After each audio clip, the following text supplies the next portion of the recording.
Assalamualaikum warahmatullahi wabarakatuh. Saya Jessica Stelin dengan NIM 1001111892414 dari Peminatan Keselamatan dan Kesehatan Kerja 2019 Universitas Sriwijaya. Jadi pada video kali ini kita akan membahas beberapa poin, yaitu apa itu ergonomi, mengapa penting untuk diketahui, siapa yang beresiko, mekanika tubuh dasar, dan alat bantu.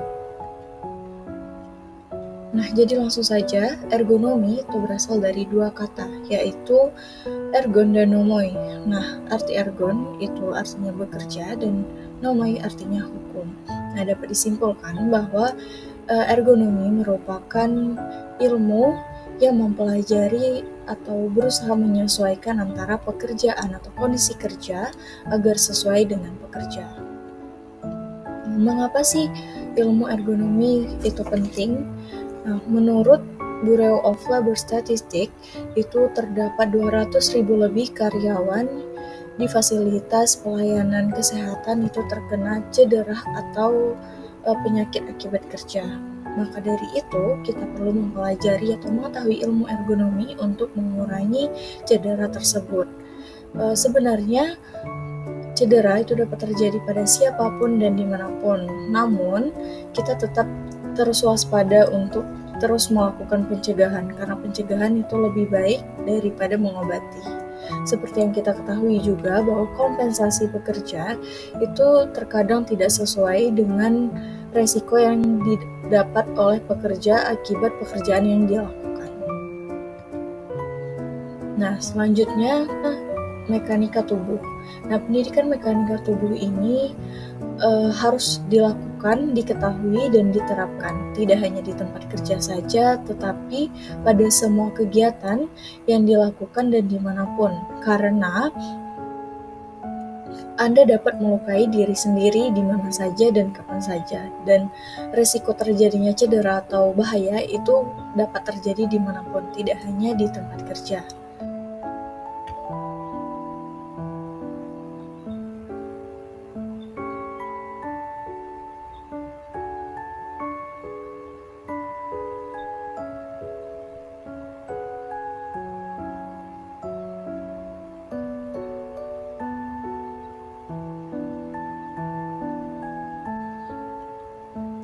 Pendidikan mekanika tubuh ini merupakan ilmu yang mengetahui tentang cara bergerak yang aman dan benar, kemudian cara mengangkat, memindahkan, dan mencegah cedera.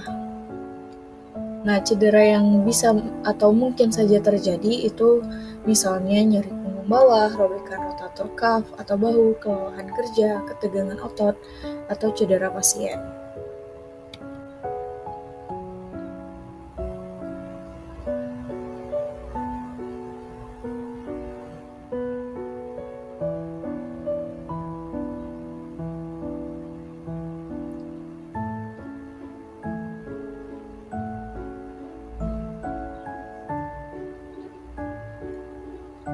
Nah, kemudian apa saja sih yang bisa menyebabkan atau tugas apa saja yang beresiko terjadinya cedera? Itu biasanya pekerjaan-pekerjaan yang dilakukan berulang-ulang atau kontinu, mengangkat benda yang berat, dilakukan dengan banyak tenaga, dan dilakukan dengan posisi canggung. Nah, ini misalnya bisa kombinasi antara tugas-tugas berat yang ada sebelumnya. Nah, oke, setelah kita mengetahui nih apa saja tugas yang beresiko atau kegiatan yang beresiko terjadinya cedera, maka kita harus melakukan persiapan atau pencegahan, karena persiapan itu merupakan kunci dari keselamatan. Jadi yang dapat kita lakukan yaitu persiapkan diri secara mental maupun fisik, mengkaji situasi yang mungkin terjadi, jangan terburu-buru dalam menyelesaikan tugas, pertimbangkan kemampuan dan keterbatasan yang kita miliki, kemudian berhenti dan berpikir terlebih dahulu sebelum mengangkat, berpindah, atau transfer posisi. Nah, kemudian langkah-langkah apa saja sih yang dapat kita lakukan untuk bergerak aman, yaitu jangan menarik orang dari kursi roda dengan lengan atau pergelangan tangan. Kemudian meningkatkan efisiensi dengan cara memberikan instruksi pada saat kegiatan yang akan dilakukan agar tidak terjadinya kesalahan, memperhatikan setiap aktivitas yang akan dilakukan, dan antisipasi dari tindakan yang tidak aman tersebut. Nah, kemudian poin terakhir itu alat bantu. Nah, alat bantu itu adalah alat angkat mekanis untuk membantu mengangkat penghuni yang tidak dapat menumpang berat badannya sendiri. Nah, dalam melakukan kegiatan menggunakan alat bantu ini, kita perlu berhati-hati dengan pemompaan manual untuk menghindari kemungkinan gangguan gerakan yang berulang pada lengan, kaki, atau bahu sang pekerja.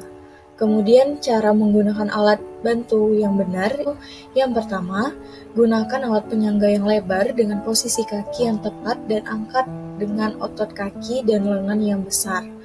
Yang kedua, jangan pernah mengangkat sendiri jika memungkinkan.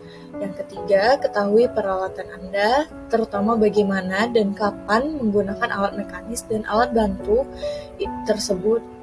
Kemudian yang keempat, luangkan waktu untuk merencanakan dan mempersiapkan setiap lift atau transfer. Jadi jangan terburu-buru dalam melakukan kegiatan.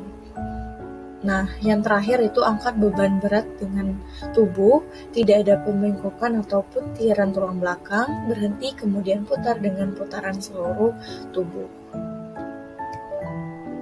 Baiklah, itu saja yang dapat saya sampaikan mengenai beberapa poin tentang ergonomi pada video kali ini. Mohon maaf bila ada kesalahan, semoga videonya bermanfaat. Terima kasih.